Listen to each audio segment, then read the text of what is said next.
Good morning dear students, welcome to she was English grammar.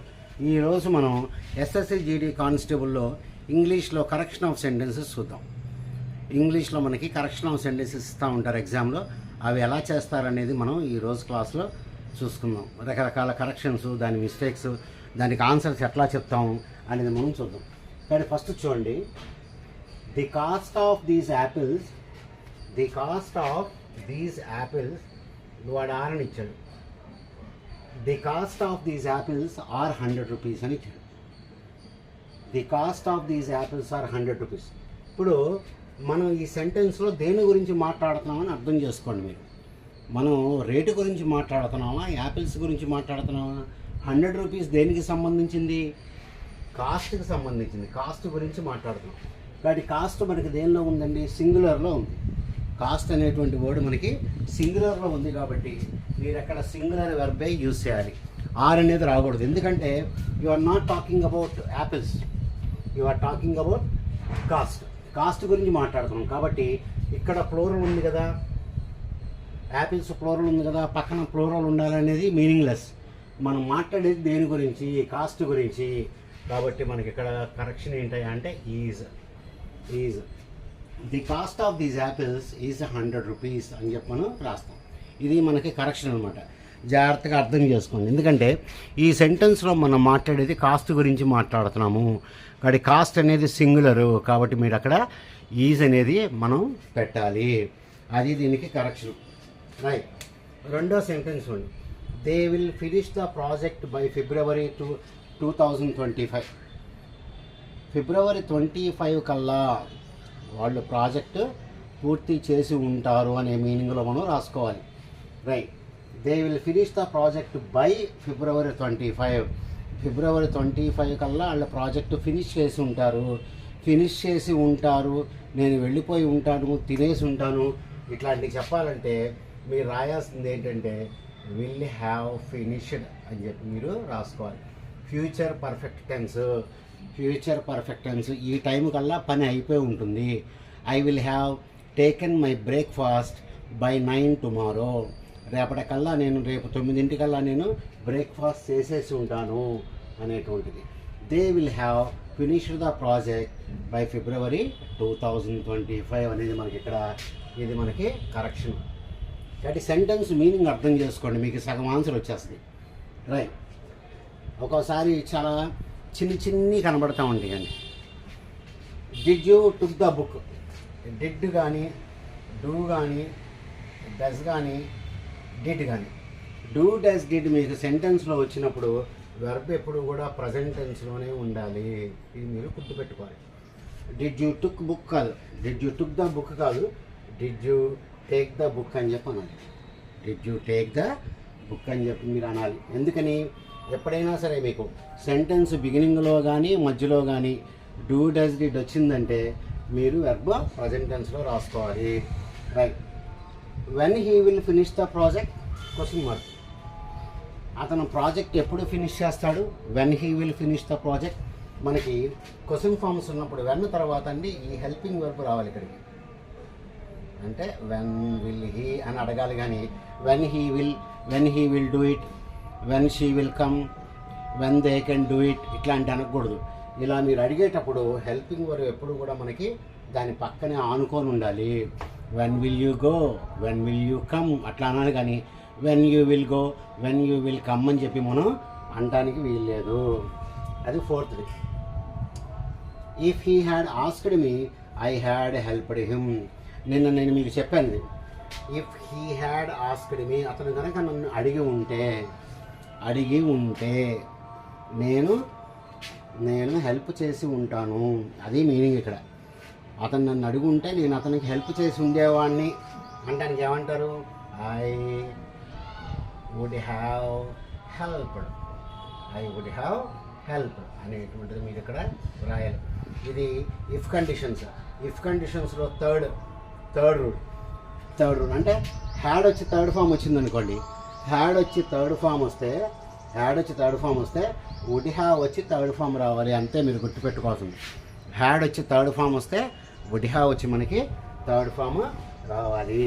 ఈ విధంగా మనం ఈ కరెక్షన్స్ అన్నీ కూడా మనం చేస్తూ ఉంటాము. ఇది మెయిన్గా స్టాఫ్ సెలక్షన్ వాళ్ళకి బాగా ఉపయోగకరంగా ఉంటుంది. స్టాఫ్ సెలక్షన్ పరంగా ఉపయోగకరంగా మనకి ఉంటుంది అని చెప్పి మీరు అర్థం చేసుకోండి. Right. Okay.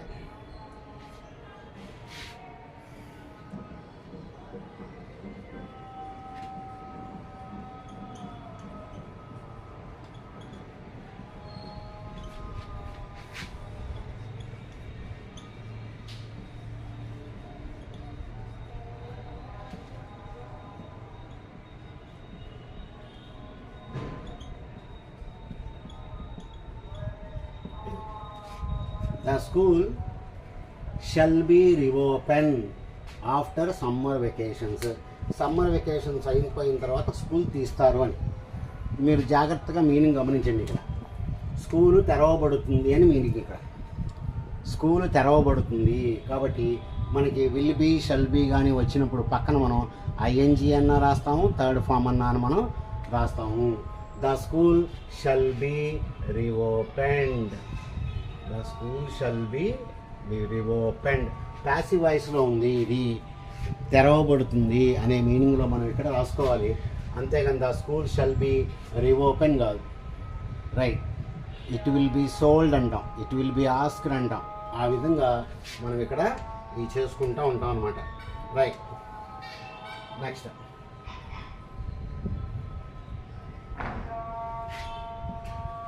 Teacher made the students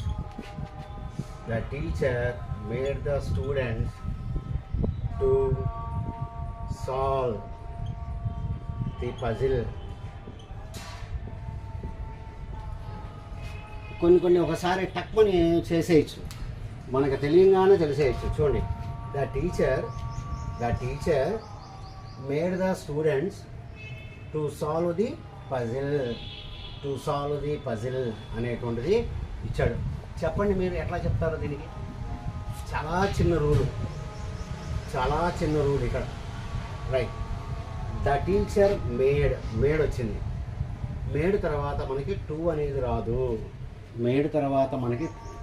రాదు. Make, let, see, hear, watch, ఈ పదాల తర్వాత మీరు ఎప్పుడూ కూడా టూ అనేది పెట్టకూడదు. Make, let, see, hear, watch. కాబట్టి మీరు ఆన్సర్లో టూ తీసేసి రాసుకోవాలి. టూ ఎక్కడ ఉంటే అక్కడ తప్పు ఉందన్నమాట. టూ ఎక్కడ ఉంటే మనకి అక్కడ తప్పు ఉన్నట్టు అనేది మీరు అర్థం చేసుకోవాలి. కాబట్టి ఒక్కొక్కసారి మనకి చాలా ఈజీ వాడు ఇవ్వటం జరుగుతూ ఉంటుంది. చాలా ఈజీగా మనకి అడుగుతూ ఉంటారు. రైట్.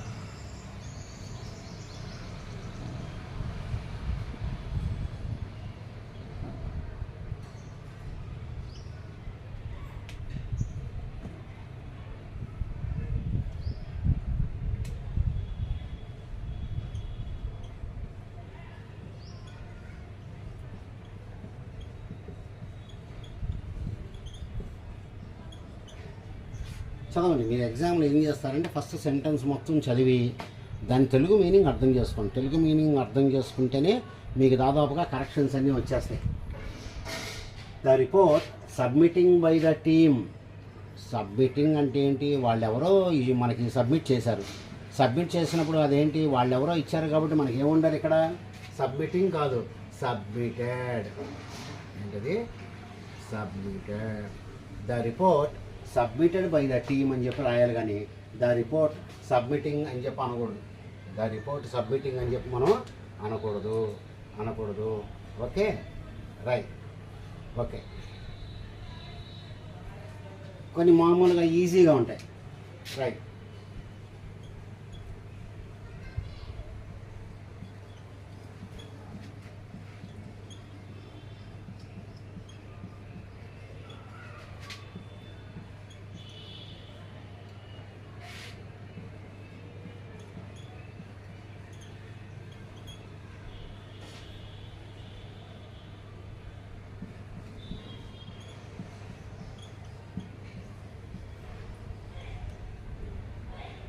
ఇప్పుడు అంటే చాలా ఈజీ అని చెప్పాను కదా, ఆ ఈజీ అనేది మనకి ఇక్కడ కనబడతాం.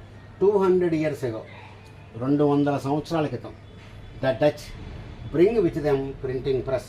200 సంవత్సరాల క్రితం వాళ్ళు మనకి ప్రింటింగ్ ప్రెస్ తీసుకొచ్చారు అని. 200 years అండి. 200 years ago అంటే పాస్ట్ టెన్స్. పాస్ట్ టెన్స్ ఉన్నప్పుడు మనం బ్రింగ్ ఎలా వాడతారు? ఇక్కడ బ్రాట్ అనేది రాస్తాము. సెంటెన్స్ అయిపోయింది కాబట్టి, పని అయిపోయింది కాబట్టి మనం ఇక్కడ దీన్ని పాస్ట్ టెన్స్లో వాడతారు. సో డియర్ స్టూడెంట్స్, ఎవరన్నా ఎస్ఎస్సిజిడికి వెళ్తుంటే కనుక వాళ్ళందరూ తప్పనిసరిగా ఈ వీడియోస్ చూడండి. మీకు ఎంతో కొంత ఉపయోగపడతా ఉంటాయి. రాబోయే రోజుల్లో synonyms, antonyms, one word substitution ఇవన్నీ మనం చేయడానికి చూద్దాం. And wish you A happy Sankranti. Good day to you all.